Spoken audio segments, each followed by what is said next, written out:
Neil Silao is a high school teacher who experienced persecution because of his faith.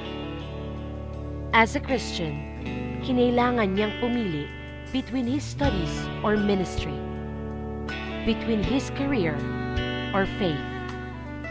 But his dreams for his life gave him the endurance para kapitan ng mahigpit ang relasyon niya sa Diyos. Nung nagsisimula pa lang yung relationship ko with God, gusto akong patigilin ng parents ko sa pag-aaral because they thought na yung sinamahan kong church isa lang kulto. But I dreamed up na babaguhin ng Lord yung heart ng family ko. And by God's grace, my sister and I were able to bring them to the church. Now, yung mother ko nag-lead na siya ng cell group. And kasama niya doon yung mga kapitbahay namin. Pinatunayan lang ng Lord na siya yung magbibigay ng security sa life ko, sa family ko, and sa career ko.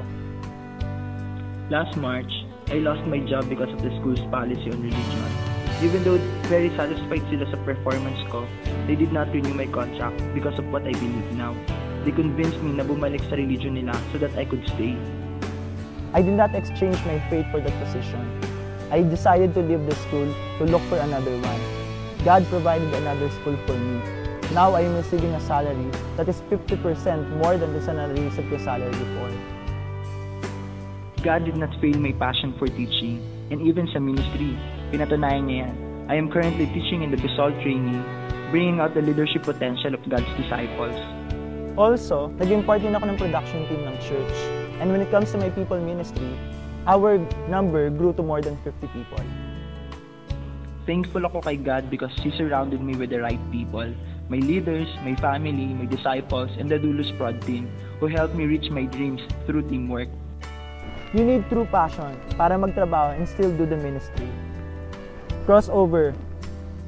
Seek God first above all else. If you accept the challenge, everything will follow. Hindi reason ng work para hindi ka makapag-serve sa Lord. You just need to prioritize, endure, and dream the dream of God. I am Neil S. Silao, a dreamer, a future billionaire. To God be the glory.